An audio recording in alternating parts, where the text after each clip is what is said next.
Well, after a rather jumbled up order at the front of our first B race of the weekend here at Donington Park, race number 2 has a slightly more familiar look to the front of the grid. The bottom 5 finishers from the first A race have now been demoted onto the front of this grid, and it's set to be another fascinating encounter. We've had 17 different race winners already this year in the B races alone, and a whopping 35 different podium finishers, but the top 3 drivers on the grid for this race have yet to win a race all year, so it could be about to add to that number once again.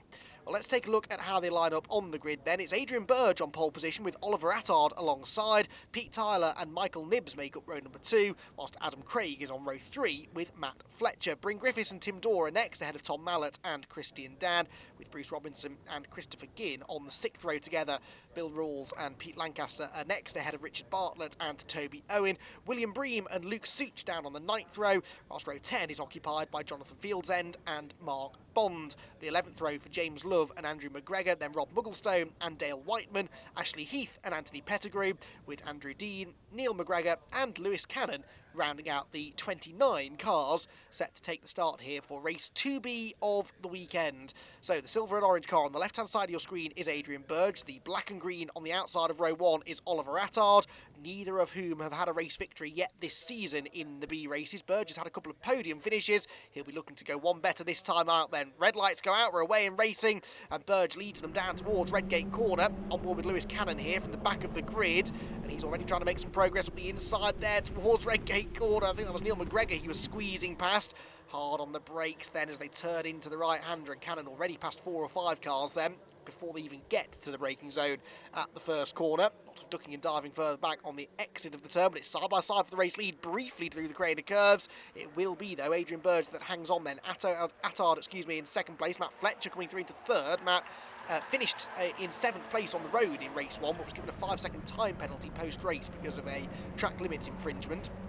So he finds himself, unfortunately, down to the back of the grid in this one. There's been a contact though, and Ashley Heath gets sideways. There's contact coming out of the old hairpin. Cars off left, cars off right. Heavily into the barriers goes Ashley Heath. Oh, what a shame that was. There's another car parked at the other side of the road. That is the 85 machine of Anthony Pettigrew, who reverses his way back towards the track, but minus his rear bumper, which is sort of hanging on by a thread. That was not the way we wanted the race to start, unfortunately. It's been a brilliantly clean weekend so far from both the A and B grids, but sadly, with so many cars heading into the old hairpin in such close quarters, a bit of contact was almost inevitable. So at the front of the field then, Burge leads the way. Attard second, Adam Craig comes through into third, ahead of Matt Fletcher as they turn through the chicane. And that is your order at the front. Again, we have these 5 promotion spots up for grabs, and this time around it should be a bit more of a competitive battle. Oh, contact there, that was a little bit clumsy. Adam Craig was going around the outside of Oliver Attard, who sort of just sideswiped him unintentionally, I'm sure, but there was definitely a bit of contact there in the braking zone into the Melbourne hairpin. Bryn Griffiths now joins in the fun as well. Bryn, remember, was a winner at Snetterton earlier on this season in the B races. Also, in fact, at Pembrey, so he's a double winner this year in the B races, is Bryn Griffiths. Down then into the end of lap number 1, and across the line now goes the race leader Adrian Burge. Adam Craig is second. Third place is up for debate at the moment because Michael Nibbs is trying to go around the outside of Matt Fletcher. And into Redgate Corner they go. Further back, there's the recovering Oliver Attard now, the inside of Pete Tyler, the number 180 car. Christian Dan gets up the inside of him now on the exit of the corner, the blue number 27 car. Bruce Robinson seems to be heading up the next little group as they plunge downhill now through this daunting sequence of corners through the crane of curves.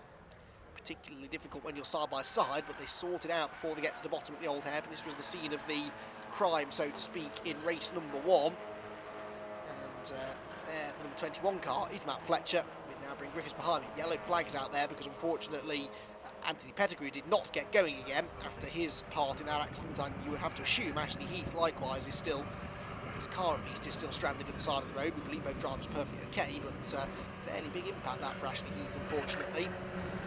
Towards Coppice Corner, then goes Bryn Griffiths there, the blue and gold car, into the right-hander at the top of the hill, completely blind right-hander that. You aim at the apex, but you can't really see it until you're right on top of it, by which point it's too late to react if you've turned in too early or too late. So really tricky corner that, but Bryn Griffiths going for 4th place now at the inside of Matt Fletcher. And he's going to go through, is he? Well, they're still side by side into the chicane, and they're going to be side by side out of the chicane, aren't they? Yes, because Matt Fletcher does not give in. and so they come out of the turn absolutely wheel to wheel.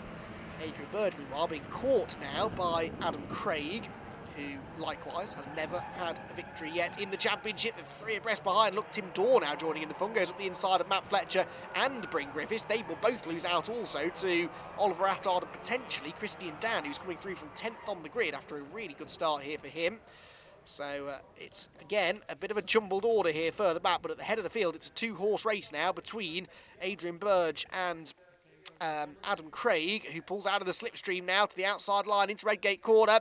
Adam Craig with a good run across the start-finish line, gets his nose in front. He is in the lead into Redgate corner, but he's got to complete the manoeuvre, which he does with relative ease. Just later on the brakes, carries more speed into the corner. And Adam Craig, who is one of those drivers who sort of seems to bounce between the A and B grid quite a lot, so he'll maybe qualify in the B group, race into the A's, then drop back again. So we've seen him sporadically appearing at the front of these A races through the year.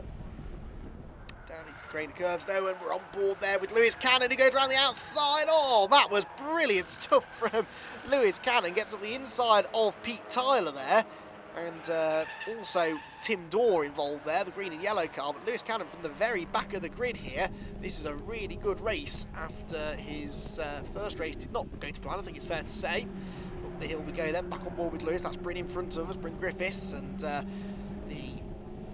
two-time winner from this year, one of only 3 drivers to have won twice this year in the B grid. Adam Bessel has won 2 races, and so too William Hayden. But as is the nature of these B races, we tend to get a lot of drivers coming and going over the course of the weekend and the season, and often drivers will only have 1 or 2 races in the B group over the course of 2 or 3 meetings, and so you do get a high turnover of race winners and podium finishers, but nonetheless the stats are particularly remarkable. Could Adam Craig be about to add his name to the list of B race winners here?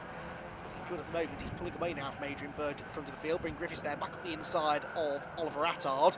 Tim Dorr trying to do the same sort of thing to Pete Tyler, but couldn't do it into the Melbourne hairpin.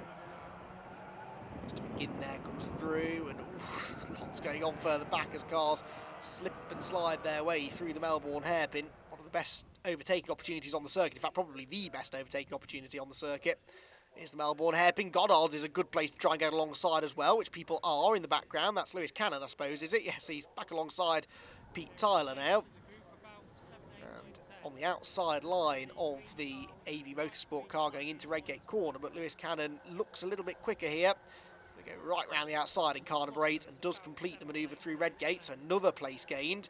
His target here is to get into that all-important top 5, get himself a transfer spot so that he'll be on the back of the A grid for race number 3, after which point there is no more relegation because that will be the final race of the weekend. So that race, this is the last chance basically for the drivers to get through into the A grid. Ooh, someone's on the grass. Tim Dorr nearly followed them. Oh, and it was Pete Tyler. Pete Tyler ran wide there coming out of the old hairpin, easily done. This is James Love meanwhile, and behind us is Mark Bond. And these two had a good battle in race number 1 as well. James Love was involved in a bit of contact actually at the first corner, Redgate corner, with Andrew McGregor in that race. Behind us here is the number 42 car, which is Toby Owen, who's dropped down the order slightly, but Toby trying to do something about that now. Drives around the outside there of the number 11 car of Mark Bond, dives up the inside of the Mark Love car and made that all look very easy. In fact, now Mark Bond's going to try and get through as well, the inside into the right-hander at Coppice corner. Oh, and appearing all of a sudden back into sight is the number 42 car, so it's all gone back to pretty much how it was, really. Side by side, meanwhile, down into the Melbourne hairpin. Up the inside is Oliver Attard, on the outside Christian Dan, just in front of them is Bryn Griffiths. It's all fairly entertaining stuff.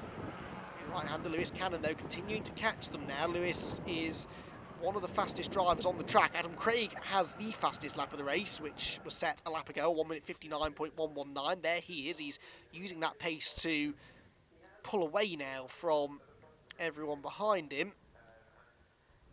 Head into Redgate corner again. Then we've got Burge in second, and in third place, Michael Nibbs, who we haven't seen much of really, but he's still there in a podium place. And then this is the battle for the last couple of relegation spots around the outside. Look, goes Matt Fletcher, but he's off the road, and is unfortunately exceeding track limits again, but certainly no advantage gained that time. Bryn Griffiths goes back through, Oliver Attard goes back through, and there's almost contact there with Christian Dan. In fact, there is. Oh, now that was a bit unnecessary. I don't think Christian Dan appreciated that, and Matt Fletcher is going to have to be careful how he rejoins here down the hill into the old hairpin.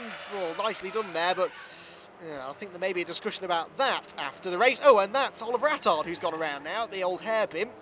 So lots going on there. Oliver Attard in the middle of most of it. Unfortunately, then throws himself off the road. Well, I'm assuming threw himself off the road. He may have had some help, but no other car obviously involved. So Lewis Cannon now ahead of all of those cars now, so that was made quite easy for him. There's Griffiths then. It's shuffled the order slightly now. Pete Tyler's got Christopher Ginn behind him now as they turn into Coppice Corner. Christopher, who started 12th on the grid, he's made a few places up in this one. Bruce Robinson now, who's also not far behind. BC Cars, Ryan Chandler run machine. Works his way down the exhibition straight. See the slipstream just starting to take effect as he closes in slowly but surely on the cars in front of him. Then into the chicane, the left, over the curb, through the right.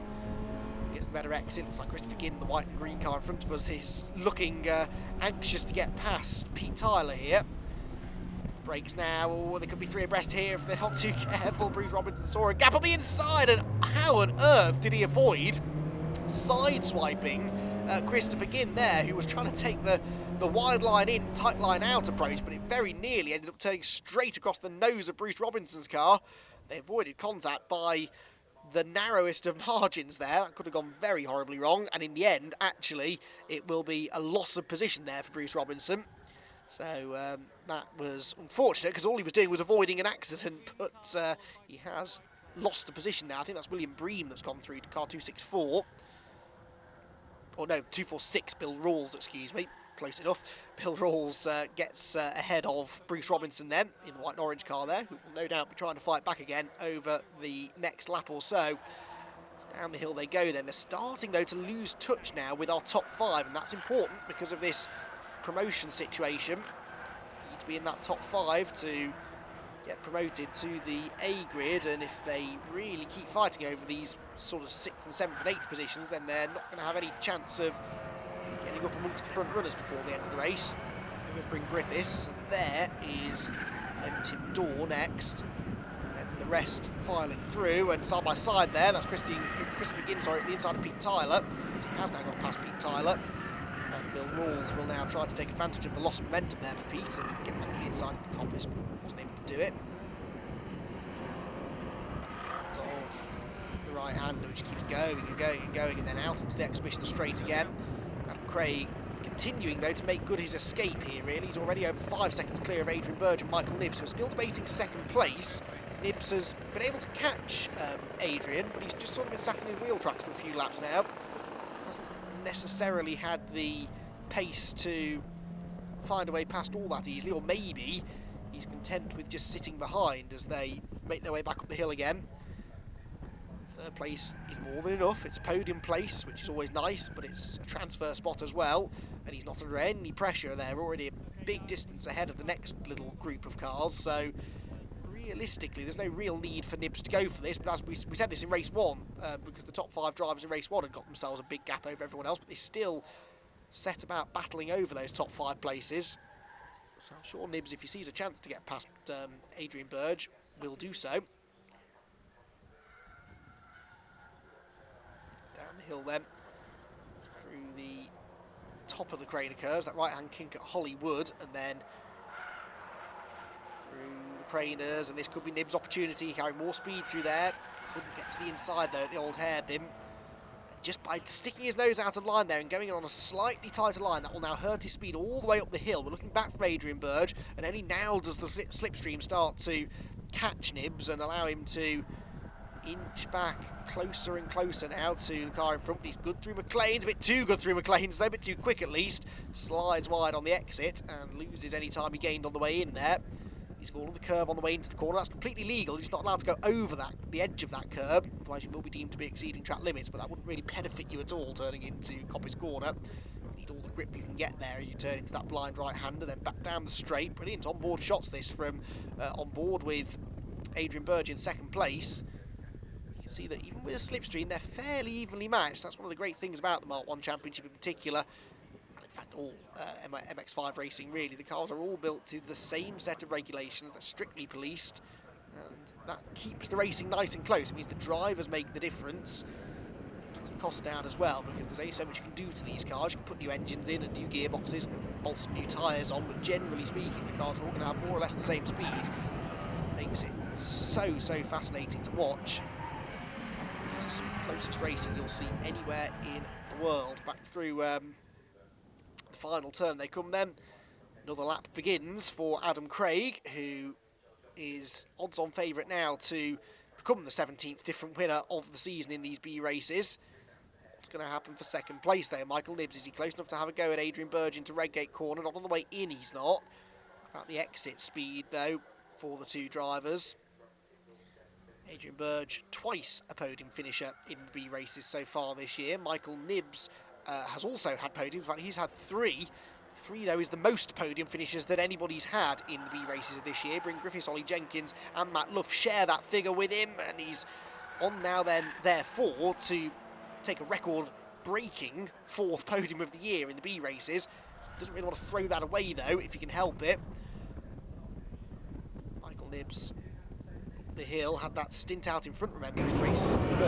Two of the drivers started coming through from the back of the field. Corner. Close as you like between these two. Michael Nibbs starting to look a little more menacing now, isn't he? He's sort of signaling his intent, getting closer and closer to the back of Adrian Burge's car, and now does pull out of the slipstream down the exhibition straight. This is for second place, remember, and I think he should be able to make that one stick fairly easily. Just eases his way through into the chicane. Does take second place away. So Adam Craig leads still. Now into second place is Michael Nibbs, or is he? Because Burge is fighting back actually into the Melbourne hairpin. He's got the outside line into the right-hander. Won't go right round the outside, and even if he gets the switchback, he's only then on the outside for the Goddard's hairpin, the left-hander, and then the next corner is a right-hander again. In red case, so it's very hard to execute this switchback manoeuvre through the final sector at Donington Park. If you can go right round the outside, though, that might work. But he's always running the risk of being shoved off the road. In fairness, Nibbs left him plenty of room, but Burge was no longer there. He dropped back in line anyway. Nibbs now realises this, tries to get over to defend, but it's too late. Burge does have a run on him now down the straight. Into Redgate. Burge back up the inside, but Nibbs is very late on the brakes. Can he get the car stopped? Yes, he can. Nicely done there from Michael Nibbs. He was not letting Adrian Burge back through. And so Nibbs moves into second place, but I don't think there's anything he can do about Adam Craig. Craig has well and truly disappeared out in front to the tune of nearly 10 seconds now. Nibbs and Burge then, well, will Nibbs be able to pull away? It looks like he will be, because he's starting to gap Adrian Burge slightly now. Lewis Cannon is into fourth place, by the way. The real battle is the one for fifth between Bryn Griffiths, Tim Dorr, Matt Fletcher. Ollie Attard's not that far back either, so there are several drivers behind the top four. They are looking set to battle to the flag for the final transfer spot, but second place, I think, well, hang on, Burge is coming back now. I was about to say that Nibbs should have the pace to hang on to this to the flag, but Adrian Burge refusing to say die. Part of the circuit in which he lost this position a lap ago. He's now applying the pressure. Michael Nibbs has switched his windscreen wiper on. Now, was that because it's raining, or is it just in his excitement and arm twirling that he's managed to catch the windscreen wiper stalk? Can't see any signs of rain. I think he's switched it off now anyway, so I think it must have been the latter of those two things. So Nibbs hangs on in second place. Burge late on the brakes into the Melbourne hairpin. Lewis Cannon is about 5 or 6 seconds behind these two, so he's not likely to catch them in the remaining, well, we could be going on to the last lap this time, I think, so it looks as though our podium drivers are set. It's just a matter of which order they'll finish in. Across the line then comes Adam Craig. Does he start his last lap? Yes, he does. So one more lap of the 2.5 mile Donington Park Grand Prix circuit to go. Second place still up for grabs here, though. Adrian Burge not letting Michael Nibbs go. But then look at the three-way fight for the final transfer spot in the background. Look, Bryn Griffiths, the blue and gold car, has fifth place. Matt Fletcher wants it, and Tim Dorr is hoping that they take each other off and hand it to him. This could go either way. 3 drivers into Redgate Corner. Fletcher on the outside of Bryn Griffiths, trying to go right round the outside of Bryn Griffiths. This is brave stuff for Matt Fletcher, who is always going to end up on the grass. That's the second time he's been out there in this race. And now, as a result, Tim Dorr gets past him as well into 6th. So Dorr now moves on to the tail of Bryn Griffiths, who's going to really have to get his elbows out here to hang on to this final transfer spot. Down the hill into the old hairpin. Dorr just slips out a bit wide there. Then into Starkeys again, and well, actually Tim Dorr a bit slow off the turn, and so Fletcher may be able to retaliate into McLean's corner. Well, into the final sector though of the final lap is going Adam Craig, the race leader. As I said, looks set to win this race by getting on for 10 seconds or so. Nibbs is a little more secure in 2nd place over Burge in 3rd, 4th for Canham. Bryn Griffiths, can he hang on to 5th place, I wonder? That's certainly going to be the goal here. Down into the Melbourne Loop they go then for the final time of asking. Nibbs still feeling the need there to drive down the middle of the road. He doesn't quite trust that Adrian Burge is too far back to attack. And look at Bryn Griffiths, he's certainly got his hands full because, well, Tim Dorr and Matt Fletcher, they were side by side last time we saw them. They're still side by side now into the hairpin. And in their eagerness to get 6th position, they're sort of losing any chance of taking 5th place away from Bryn Griffiths. Adam Craig, though, is going to come through to take his first B-race victory of the season. He's the 17th driver to achieve that in 2019. Michael Nibbs comes home in 2nd place and 3rd place for Adrian Burge. Oh, side by side actually at the line, and it is going to go to Nibbs, but by less than 2/10 of a second in the end. Lewis Cannon is 4th, and Bryn Griffiths does hang on to 5th place. Suitably, Matt Fletcher and Tim Dorr were still side by side at the start-finish line. It will be Fletcher that gets 6th and Dorr in 7th. Oliver Attard is 8th, Christian Dan is 9th, and Pete Tyler faded to 10th by the end of the race. Bruce Robinson is in 11th, Christopher Ginn 12th, Bill Rawls was 13th after a 5-second track limits penalty, then Jonathan Fieldsend and Tom Mallett. We had 3 retirements. Anthony Pettigrew and Ashley Heath failed to make it round the first lap, whilst Dale Whiteman pulled into the pit lane after 4 laps to also become a retirement. Adam, talk us through that race. Well, it was all a bit of a disaster yesterday, so sort of a bit out of place. I had a 10-second delay start on the first race, so got myself up to 6th, so started reasonably towards the front of this one. I knew if I could just do it all in the first couple of laps, build a couple of seconds lead off Adrian and then cruise, and thankfully it all went to plan. Got any plans for moving up into the A this afternoon? Well, there's 30 cars in the grid, so it's just a question of how many I can get past in the 10 laps we've got. Perfect. Well, we can't wait to see what you bring this afternoon. Congratulations again. Oh, thank you. Michael, talk us through that race. There was a lot of going back and forth there. There was. I don't quite remember what happened at the start, but I remember coming out behind Adrian and then just kept trying to overtake him and managed to get through at the end. So you were right there on the back of Adam for a little while. How was that? I'm not... Yeah, good, I think. I just can't remember what... It was a bit of a blur. Yeah. Oh, yeah, I think, he just went off in the distance, so... Well, you're going up into the A's this afternoon. Have you got anything you need to do to the car technically? No, just carry on and try my best. Perfect, that's all we can ask for. Right, well, we look forward to seeing you this afternoon. Thanks. Adrian, talk us through what happened in that race. It was good. It was a real good scrap. I basically knew I wasn't going to win it because there was a fast A racer who obviously was left over from yesterday. But yeah, I just thought, get out the front, try and stay in that top 5 because literally I threw it away yesterday. But yeah, really good race, really clean. I think the 3 of us broke away. I think Lewis was catching us near the end there, so he's done really well to come through the field from the back. But yeah, no, really good, really happy with that. And say there was a few moments out there. We had a small shower as we came down the back straight, and that was a case of into the chicane with a glistening surface for a moment, but it stuck and it was good. No, really good, really pleased with that. So back up into the A's and onwards and upwards. The most important thing I'm seeing from this is how happy you are with it. Yeah, I was really kicking myself yesterday because I threw it away all on my own down at the old hairpin. So yeah, to get through today, get everything was hunky-dory with the car, get back up into the top group and then go from there. So yeah, really pleased. Fantastic. Well, we can't wait to see what you do this afternoon going into the A grid. Yeah, thank you very much and thanks to BC Cars.